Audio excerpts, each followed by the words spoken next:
Salut, Vitek Nurkam, j'espère en tout cas que vous allez bien, moi ça va très bien. On se retrouve aujourd'hui pour parler de la saison 3 de Daredevil. Qui es-tu? Je suis Daredevil. Je vous avais dit que j'avais vu qu'une seule fois cette saison 3, c'est sorti en 2018. 2018 ou 2019, non, je crois que justement la dernière saison de Jessica Jones c'est sorti en 2019 et je crois que Daredevil c'était en 2018. Ouais, parce qu'il y avait eu 2 ans de pause, je crois, justement, enfin 2 ans de pause, on l'avait retrouvé dans The Defenders. Et il y avait eu 2 ans de pause, je crois, entre la deuxième saison et du coup la troisième. Pour l'avoir revu, avis personnel, je pense qu'on est sur la meilleure saison. Je sais que la saison 2, je l'avais vraiment adorée, mais pour avoir revu les 3, pour avoir vu en plus avec un peu plus de maturité, on va dire, enfin pas plus de maturité, mais on va dire qu'entre temps, j'ai grandi. Je veux dire, j'avais 16 ans quand j'ai vu la première saison, j'avais 17 ans quand j'ai vu la deuxième, j'étais un ado, voilà. Je sais pas, peut-être que je percevais les choses autrement, j'en sais rien, c'est pas impossible. Mais ouais, là, pour avoir revu cette saison 3, c'est simple. Sur la construction du scénario, sur la construction, comment est faite la série, l'histoire, l'intrigue, tient du premier épisode au 13e, au dernier. Ce qui est le gros défaut, enfin ce que je ressens vraiment avec la deuxième, c'est que la deuxième, on est en 2 parties. Il y a quelques épisodes au début avec Punisher. Après, on commence à partir avec les Yakuza et avec Elektra. Après, on revient un peu sur le procès de Frank. Après, on repart dans la prison avec le Caïd et Frank. Et puis après, t'as la toute fin où tu repars avec les Yakuza. Et je trouve que justement, la saison avait des... Enfin, pour avoir ressenti, mais vraiment cette fois, il y avait des coups de mots. Alors que là, cette saison 3, chaque épisode ramène une pierre à l'édifice. C'est ça qu'on va dire. Chaque épisode est utile, il n'y a pas un épisode filler, chaque épisode est utile, chaque épisode te tient vraiment... Ouais, t'es impliqué. Le suspense, tout ça, mais chaque épisode... Je me dis que ce genre de série, telle que Daredevil, ouais, j'ai peut-être parlé de Peacemaker, je sais pas où on en est à l'heure actuelle, je sais pas quand je vais sortir la critique de cette saison 3, mais quand je parlais de Peacemaker et que je vous disais qu'il y a des séries qui sont faites pour être binge-watchées, Daredevil, par exemple, si elle était sortie un épisode par semaine, ça aurait été parfait. Parce que chaque épisode, il y a de quoi parler. C'est pas pour autant que je vais faire une critique d'1 heure, parce que voilà, j'ai pas envie de m'attarder là-dessus non plus, même si ça me fait extrêmement plaisir d'en parler, de Daredevil.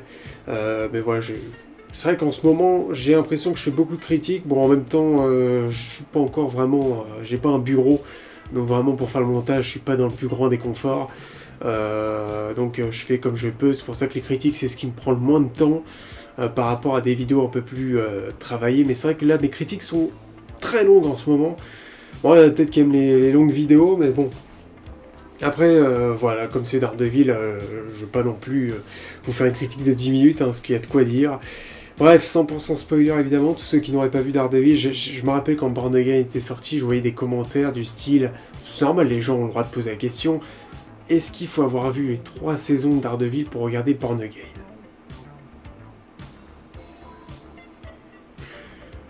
Oui. Pas juste le simple fait de te dire si je regarde Born Again, est-ce que je vais louper des éléments qui sont passés dans les 3 premières saisons ? Non. En fait, la question c'est est-ce qu'il faut regarder les 3 saisons de Daredevil ? Mais pas est-ce qu'il faut regarder les 3 saisons pour regarder Born Again ? Non. La question c'est est-ce qu'il faut regarder les 3 saisons de Daredevil ? La réponse est bien évidemment oui. C'est voilà, là j'ai eu des frissons monumentaux durant toute cette saison. C'est la meilleure saison. C'est ce que j'ai ressenti. J'adore la première, hein, bien sûr. J'adore les 3 même. Mais cette saison-là, j'avais oublié à quel point elle était tellement bien construite. Avec le Caïd qui est encore plus au-dessus que dans la première, il faut le dire. Les enjeux qui sont bien plus compliqués, difficiles pour le héros, Matt Murdock, Daredevil, qui dès les premiers instants, on va le voir qu'il a été... qu'il est affaibli. Voilà, ça reprend donc à la fin de The Defenders, parce que oui, il faut quand même avoir vu un peu The Defenders pour comprendre certains éléments, même si ça peut être vite résumé, que Elektra donc est revenue à la vie dans The Defenders, et puis ensuite Daredevil et Elektra se sont sacrifiés. On croyait que Daredevil était mort, mais il n'est pas mort. Il a survécu, quand même avec un immeuble qui s'est écroulé, mais il a quand même survécu. Et on va retourner un peu aux bases du perso. Je l'ai pas dit, pourquoi j'adore Daredevil ? Son rapport avec la religion. La complexité avec cette religion catholique, bien sûr, mais la complexité, la difficulté du perso, la place qu'il essaye d'avoir auprès de Dieu, on va dire, même si là il va commencer à perdre un peu foi dès les premiers épisodes. On retrouve le père Paul, on voit un peu encore une fois son enfance, légèrement, et on va rencontrer une nonne, sa mère. J'ai trouvé le personnage assez sympa pour le personnage, ça rapporte encore plus quelque chose. C'est pas le personnage le plus utile, c'est Maggie, voilà comment elle s'appelle, chercher son nom, c'est la sœur Maggie. C'est pas le personnage le plus utile au cours de la saison, mais elle rapporte vraiment quelque chose à Matt. Et puis le simple fait, voilà, je trouve qu'il y a quelque chose de touchant entre les deux persos, ils se sont jamais connus. Voilà, Jack, le père de Matt, donc a sûrement rencontré la sœur Maggie, parce que en fait ça fait très longtemps que en fait la famille Murdoch connaît cette église, connaît le père Paul. Paul a connu Jack. On a vu que, mais le personnage va être sympa quand même. Maggie, il y a un passé, voilà, a fait une dépression postpartum, je crois qu'on appelle ça comme ça. Où en fait tu fais une dépression à la suite d'avoir accouché. Ça peut arriver, voilà, genre de choses, j'en connaissais pas plus que ça, mais c'est vrai que ouais, ça peut arriver chez les femmes. Et donc elle a fait une dépression, donc elle pouvait plus s'occuper de Matt, et c'est pour ça que Jack, donc son père, a élevé Matt tout seul. Encore une fois, tout ce qu'on traite dans cette série, c'est mature, c'est sérieux, pas de place pour la connerie. Voilà, on prend pas les héros pour des cons, on prend pas le spectateur surtout pour un con. Voilà, on te traite vraiment des enjeux, on te traite vraiment... Voilà, il y a une profondeur chez tous les persos, on apprend des choses, que ce soit Karen Page, qui aura sa petite origin story, ce qui s'est passé avant avec son frère, même ça va être horrible pour elle, je trouve, je veux dire... à un moment donné, elle va téléphoner à son père, mais ça se passe dans le présent, donc son père veut plus la parler, mais on sait pas trop pourquoi. Il y a sa mère qui est morte, et il y a son frère qui s'est fait... qui allait se faire tuer par le petit ami de Karen qui était toxicomane un peu. Pas qu'un peu, non, elle touche à la drogue. Elle a eu un passé assez compliqué, et je veux dire, voilà, le père qui vit tout seul, qui élève ses enfants tout seul, Karen qui plonge dans la drogue, un petit ami qui est toxique... puis son frère qui va mourir un peu à cause d'elle dans cet accident de voiture. C'est relativement déprimant ce qui se passe. Ouais, ça c'est pour Karen. D'un autre côté, Foggy, lui, il est au meilleur de sa vie. Normalement, il travaille pour Jerry, l'avocate qu'on a dans Jessica Jones. Si je dis pas de conneries, il travaille toujours pour elle, normalement. Donc là on voit, il porte des super costards, il y a une nouvelle coupe, là il est beau, il gagne plein d'argent. Foggy s'en sort plutôt bien, on va voir un peu plus sa famille, son alentour à Foggy, sa famille qui tient une boucherie, et c'est là que ça va être très fort. Très fort le fait que, au départ, on croit que tout est sous contrôle. Et qu'au final, tout le contrôle de la ville, tout le contrôle du FBI, tout le contrôle de n'importe qui, même de la famille de Foggy, de n'importe qui, a été corrompu, a été menacé. Par lui dont on ne présente plus sur cette chaîne parce que c'est le meilleur, à vie perso. Le caïd. Vincent D'Onofrio, Wilson Fisk. Là, on a atteint un summum de performance unique. Mais que ce soit tout le monde, hein, tous les acteurs sont super, donc on va en découvrir un nouveau d'ailleurs, il faut reparler. Mais le Caïd, c'est quand même incroyable depuis le départ qu'on t'a fait croire à quelque chose, qu'on s'est dit que c'est le FBI qui menait tout, et notamment l'agent Nadim, super personnage, j'aime bien ce personnage, il rajoute quelque chose de très bon, le père de famille, droit dans ses bottes, sympathique, voilà, c'est un gars qui a l'air bien, qui même lui va pas avoir le choix. Va faire beaucoup de choses contre son gré, bien sûr, mais en voyant tous ses collègues, toute la corruption inimaginable. Tout est extrêmement bien ficelé, il faut le dire dans cette saison, mais c'est pour ça que je dis c'est la meilleure saison. Tout est extrêmement bien ficelé du début jusqu'à la fin. Wilson Fisk rentre dans la tête de tout le monde, cerne tous les points faibles de tout le monde, pour en faire sa force et pouvoir corrompre n'importe qui. On va revenir évidemment sur Wilson Fisk. Vanessa aussi. Wow. Costume blanc. Enfin bref, que dire. Je sais qu'à l'époque, en fait, moi j'étais déçu parce que Daredevil, en fait, il revenait à l'ancienne. J'ai envie de te dire, il revenait, voilà, le costume rouge, c'est terminé, on l'oublie. Au final, quelqu'un d'autre va porter ce costume, mais en fait, on revient sur le costume noir. Je me suis dit, bah ouais, mais le personnage est en train de régresser. Non, quand tu vois la série, quand tu t'impliques un peu plus, enfin, je veux dire, tu réfléchis, tu te dis, ouais, mais c'est normal cette régression.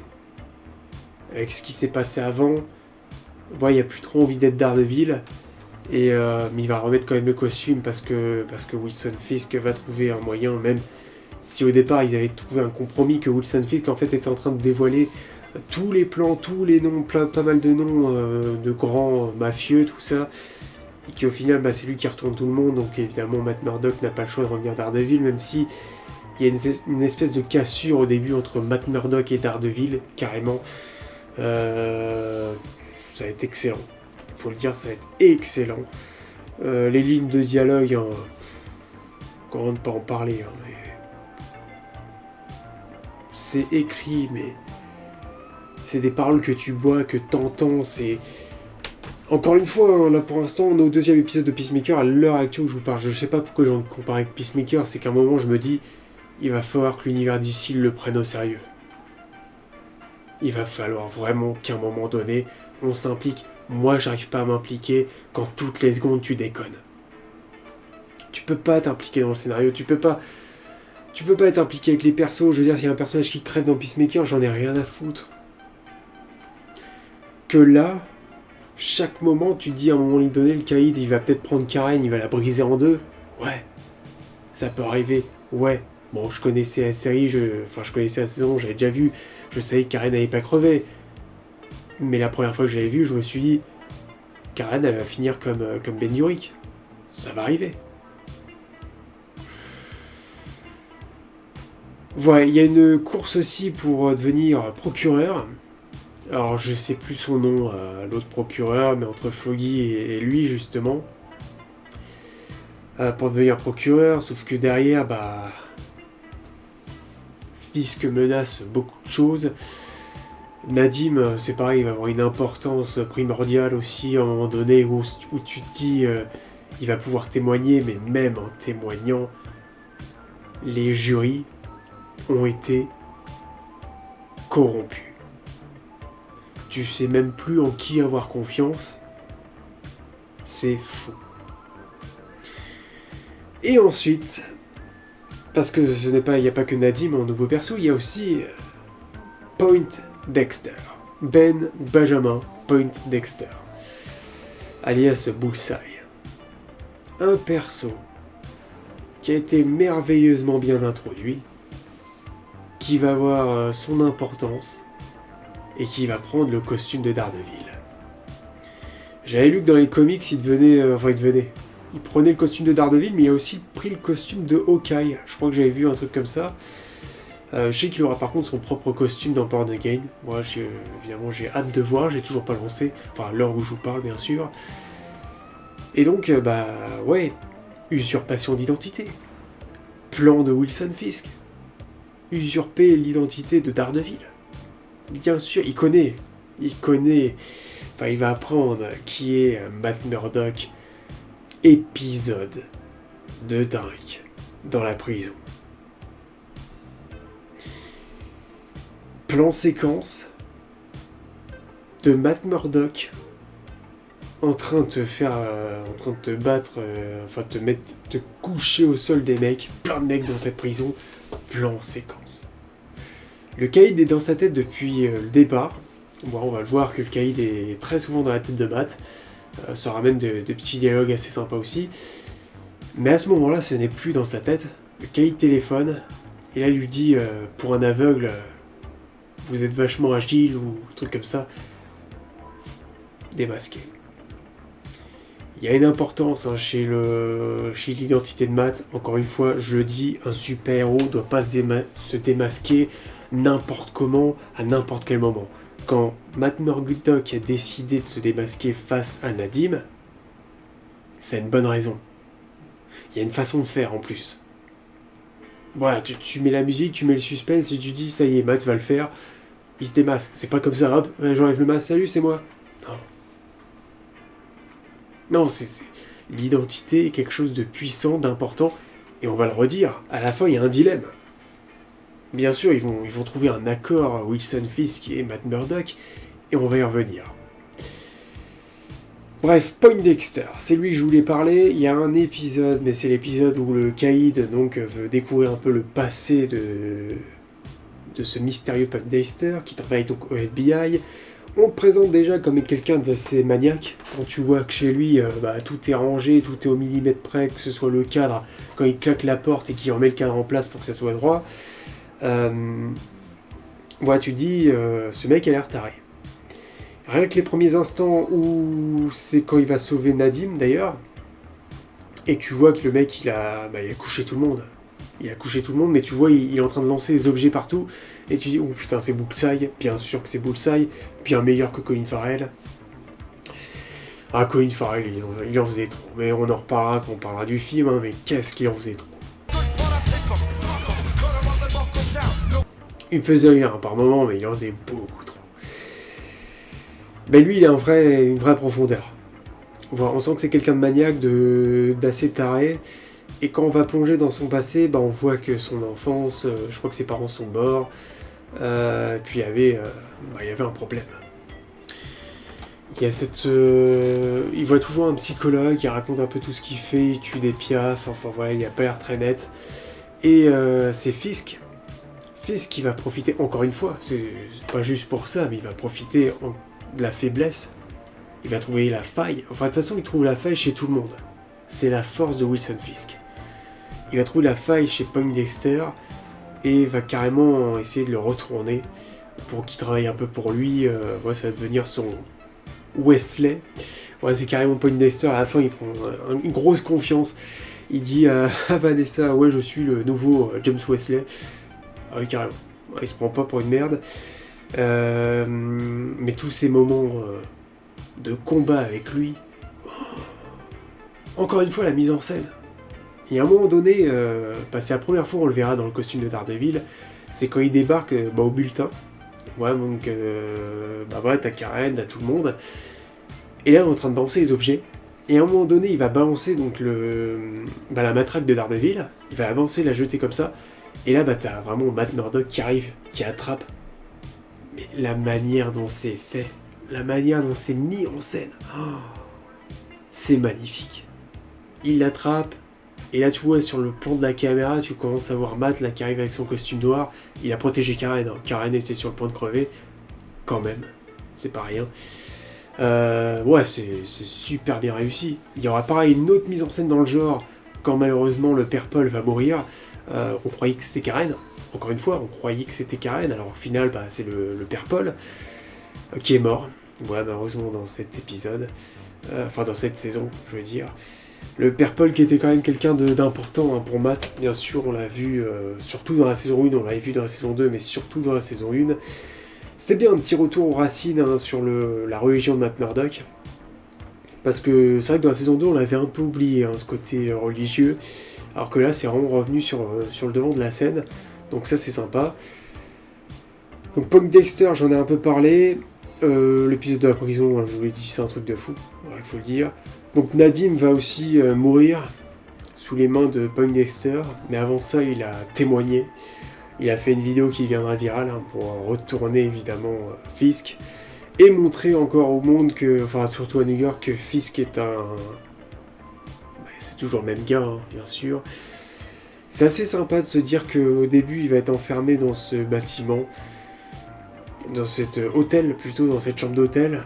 Il bouge pas, il dit rien, il fait son omelette, comme d'habitude. C'est encore la prestation de Vincent D'Onofrio, il faut le dire, mais je le redis, et je le redirai jamais assez, qu'il est excellent. Pareil pour la famille de Foggy, ils sont sous la pression de Wilson Fisk. Tout le monde, tous les agents du FBI, mais heureusement que la police, elle, n'est pas corrompue. Voilà, on va retrouver Brett, d'ailleurs, le pote de Foggy, qui est maintenant devenu inspecteur. Ça, j'aime bien avec sa veste. Même à la fin, il y a un air, ça m'a fait penser un peu à Gordon et Batman, mais c'est le côté où il dit, tu sais, t'as Bullseye qui est au sol avec son costume, et t'as des flics qui sont en train de demander, mais c'est Daredevil ? Non, c'est pas Daredevil. Le Daredevil, il est là. Et tu vois, Daredevil, c'est qu'il commence à partir dans le couloir. Ça m'a fait penser un peu à Batman, le côté Gordon, Batman, c'est un peu ça que j'ai ressenti sur cette scène, mais c'est le genre de scène que je veux pour du super-héros. Voilà, c'est ça que je veux pas voir un super-héros qui fait le con, qui dit « Ouais, c'est moi, Daredevil ». Bah non, c'est pas ça qu'on veut. Bon, on veut du sérieux un peu, voilà. Par moments, tu peux faire un peu de déconnade, bien sûr. Il y a une scène comique un peu dans un épisode. C'est quand, justement, Matt et Nadim vont se faire attaquer. Et t'as une fille qui est une civile, tu sais, qui est dans sa voiture, on entend de la musique, tu vois Matt qui se relève. Si, il est en civil, il est aveugle, et en fait, t'entends de la musique dans la voiture, donc en même temps, ça fait une scène un peu comique, où Matt, il se relève, et il continue sa route. La femme, elle est en train de se dire, mais il est aveugle, il vient pas de combattre de mec, le mec. Ouais, c'est ça, c'est Matt. Voilà, c'est une scène un peu comique, mais bon, ouais, ça ressort pas de la série, bien sûr. Dans l'ensemble, c'est fou. Mais évidemment, il faut qu'on parle du final. Voilà, je vous ai dit, j'ai pas envie de trop m'éterniser, mais bon, il y a de quoi dire, bien sûr. J'aimerais bien faire des critiques un peu moins longues que du 40 minutes. Je pense que pour certains, c'est peut-être un peu indigeste. Mais final, Vanessa. C'est un personnage que j'ai jamais vraiment compris.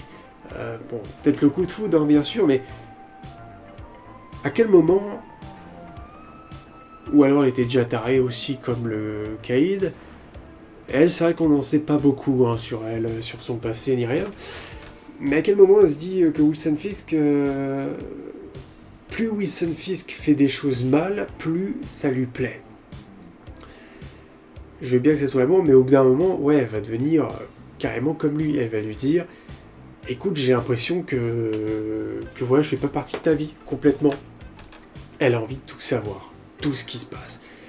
Et à un moment donné, elle fait des choses radicales. C'est elle qui va ordonner la mort de Nadim. C'est elle qui va avoir l'idée d'envoyer Poindexter aller tuer Nadim. Rien que ça, à ce moment-là, j'ai dit « Oh putain, elle est froide. » Même limite Wilson Fisk derrière, tu te dis, même lui a l'air plus sympa qu'elle. Elle est beaucoup plus froide. C'est ça que j'aime avec Wilson, c'est que parfois tu vois un peu son cœur, on va dire. Tu sais, il est un peu blessé par moments. C'est quelqu'un qui peut être touché. Voilà, qui a pas un cœur glacial. Même s'il peut être vite énervé, mais justement, il est relativement susceptible par moments. Il va péter un gueule d'un mec dans sa bagnole. À un moment donné, il va dire « Donne-moi ta veste ». Il va foutre la veste sur le visage du type, il va commencer à le frapper comme un malade. C'est Wilson. Voilà, c'est Wilson, mais il faut pas l'énerver, le Caïd, c'est lui. Mais Vanessa, elle... Et la fin. La fin, c'est... Voilà, j'ai passé beaucoup de choses. Il se passe encore quelques petits trucs dans la saison. Mais la fin... Combat, Bullseye, Caïd, Daredevil. La question que je me posais, c'est que j'avais oublié, et justement, quand j'avais vu She-Hulk, on va peut-être reparler allez, je vais peut-être aller me revoir l'épisode de She-Hulk pour parler de l'épisode avec Daredevil, pourquoi pas. Mais justement, je m'étais posé la question, même si à l'époque, ils savaient pas trop, enfin, ils savaient pas du tout, et ils se disaient que Daredevil, ça allait pas faire partie du MCU, on fait un soft reboot, où était passé Melvin Potter? Et justement, je me posais la question, mais comment Bullseye a eu le costume? Bah, en fait, c'est Melvin, sous la contrainte de Wilson, qui a forcé à fabriquer un nouveau costume, donc pour Poindexter. Et du coup, Melvin, en fait, à la fin, il va se faire arrêter. C'est pour ça qu'on le voit pas dans She-Hulk, car même s'ils n'avaient pas prévu, évidemment, que Daredevil fasse partie du MCU, je sais pas si Born Again, est-ce qu'il est de retour, Melvin? Ce que je disais donc sur Melvin Potter, alors vous étonnez pas s'il y a des trucs qui ont bougé derrière moi, que ce soit mes cheveux aussi, c'est que je fais la vidéo en 2 fois, donc c'est pour ça.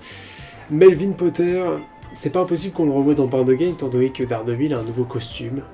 Voilà, ou à moins que ce soit le mec qu'on a vu dans She-Hulk, mais je crois que c'était basé à Los Angeles, et on n'a pas trop envie de revoir tout ce qui est basé sur She-Hulk, tout ce qui a été dans She-Hulk, tout ce qui sort de She-Hulk, on n'en peut plus, hein, très clairement.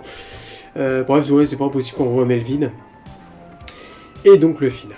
Voilà, je pense que j'ai à peu près parlé de tout, même si voilà, il y a beaucoup de moments où on se dit comment les personnages vont s'en sortir, c'est ça la puissance de cette saison aussi, hein, c'est de voir que même quand on a l'impression que les personnages vont s'en sortir, même quand on a l'impression aussi quand Nadim est au tribunal et qu'on se dit que le gars il va réussir à témoigner, même à ce moment-là, bah non, Fisk est derrière absolument tout. Et le final, le combat voilà dans l'hôtel de Wilson qui va se faire éclater la gueule, Bullseye qui va arriver aussi. Ils vont tous se combattre tous les trois. Lui, Bullseye, il en a rien à foutre, il a envie de tuer Vanessa, mais Daredevil, il fait tout pour pas qu'elle meure. Même Daredevil, enfin, à un moment, quand on entend Matt qui dit « Je vais tuer Wilson. Je vais tuer Wilson. » Sauf que s'il le tue, il devient... Ouais, c'est encore un dilemme de super-héros, c'est que si tu franchis la ligne rouge, tu vaux pas mieux que les mecs qui sont en face de toi. C'est toujours la question qu'on peut se poser. Daredevil va péter un câble. Matt Murdock va péter un plomb. Le combat est d'une intensité. Je sais pas si on va retrouver ça dans Born Again, hein, j'ai toujours pas commencé, mais le combat est d'une intensité. Wilson se fait ruer de coups. Bullseye, lui, va être atomisé. Mais Wilson se fait ruer de coups par Daredevil. Il n'arrête pas, il gueule. C'est un combat, mais d'une force, d'une puissance inimaginable. Faut le dire. C'est un combat qui limite m'a foutu même plus de frissons. J'adore le combat d'Endgame, hein, bien sûr. Limite plus de frissons qu'Endgame. Le simple fait de voir Daredevil devant le Caïd, en train de péter un plomb.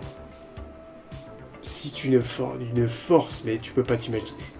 Enfin, si tu peux t'imaginer, si tu l'as vu, moi ça m'a foutu une claque. Ça m'a refoutu une claque encore. Le combat est fou. Mais ils vont trouver un accord, on va dire, parce que Wilson sait qui est Daredevil. Et donc évidemment le secret, c'est ça, encore une fois on le rappelle, l'importance de l'identité secrète chez un super-héros. Voilà, c'est pas un truc à prendre à la légère, pas du tout. Et Wilson connaît l'identité de Matt, donc Wilson pourrait très très bien révéler l'identité à Matt, sauf que Matt a un moyen de pression, c'est simple. Vanessa ne finira pas en prison, parce que Vanessa a orchestré plusieurs meurtres, enfin le meurtre surtout de Nadim, bien sûr. Vanessa ne finira pas en prison si tu me révèles pas l'identité secrète. Sauf que toi, Wilson, tu finis en tôle. Et l'accord qu'ils trouvent, c'est de ne pas toucher à Vanessa, parce que le caïd, c'est Vanessa, son truc le plus précieux, c'est pas un truc, mais oui, c'est une personne chère pour lui, c'est vraiment la priorité. La priorité pour lui, c'est la personne à qui il tient le plus, Vanessa. Tout est pour Vanessa. Il y a une très bonne relation, enfin j'aime bien cette relation entre Vanessa et Wilson. Wilson, ça le rend beaucoup plus faible quand Vanessa est là, justement. Il est beaucoup plus dur quand tu le vois pas, mais en fait, derrière cette grosse carcasse, on va dire, derrière cet homme dur, froid, il y a un cœur. Qui est derrière. Dès que Vanessa est là, bah, on sent qu'il est vulnérable. Voilà, c'est ça le mot que je cherchais, qui est vulnérable. Fin de la saison, ils ont réussi à faire tomber le Caïd, avec la vidéo de Nadim, évidemment. Fin de la saison, bon, le cliffhanger, on va dire que c'est Bullseye qui est toujours en vie, qui se fait opérer de la colonne. On voit que dans ses yeux, bah, il y a des cibles. Donc on le reverra de toute façon dans Born Again. Je sais pas quel est, je le dis encore, son traitement. Et puis voilà, fin de la saison. Donc le trio, c'est quand même rabiboché, voilà, si je peux dire ça comme mot. Rabiboché, parce qu'ils étaient très séparés, hein, tous les trois pendant toute la saison. Et là, ça fait du bien de les revoir ensemble, ça fait du bien de les voir opérer, même revoir Matt, avocat, avec ses lunettes, parce que voilà, on perd tout ce qui est Matt Murdock, on perd tout ce qui est Daredevil, tout ce qu'on a connu avant, avec costume rouge, tout ça, là on revient vers un héros qui revient un peu au point de départ, dans cette saison, c'est ce que j'aime aussi, tu vois, c'est excellent. Voilà, c'est tout ce que j'allais dire pour cette saison 3, qui est pour moi la meilleure. Il faut le dire, la meilleure. J'adore la première, j'adore la deuxième, la première plus que la deuxième. Pendant un moment, c'est vraiment la deuxième que j'aimais, mais là, pour avoir revu les trois, celle-ci, c'est le summum. On citera quelques autres personnages, notamment Jessica Jones, que j'ai tellement hâte de revoir dans Born Again, dans la saison 2. Je crois qu'elle sera dans la saison 2, elle n'est pas dans la saison 1. Je suis très heureux, hein, évidemment, qu'on reprenne Kristen Ritter pour Jessica. J'en suis tellement fan. Bref, voilà pour tout ce qui est de cette saison 3. Une excellente série, il faut le dire, une excellente saison. Et à partir de maintenant, je vais mettre des notes. Voilà, je me suis dit, pourquoi pas revenir... Avant, je faisais des diagnostics, après j'avais arrêté, ça me saoulait un peu. Et je vais revenir aux notes. Je me dis, pourquoi pas, ça peut dynamiser un peu la critique, ça peut donner un peu... pour certains, ils aiment bien qu'on note, donc j'ai envie de te dire, pourquoi pas. On va donner des notes sur 20. Étant donné que j'ai pas donné de notes à la saison 1 et à la saison 2, je vais le faire durant cette saison. Et je vous ferai évidemment le sondage, que je n'ai pas oublié, bien sûr. La saison 1, je la noterai...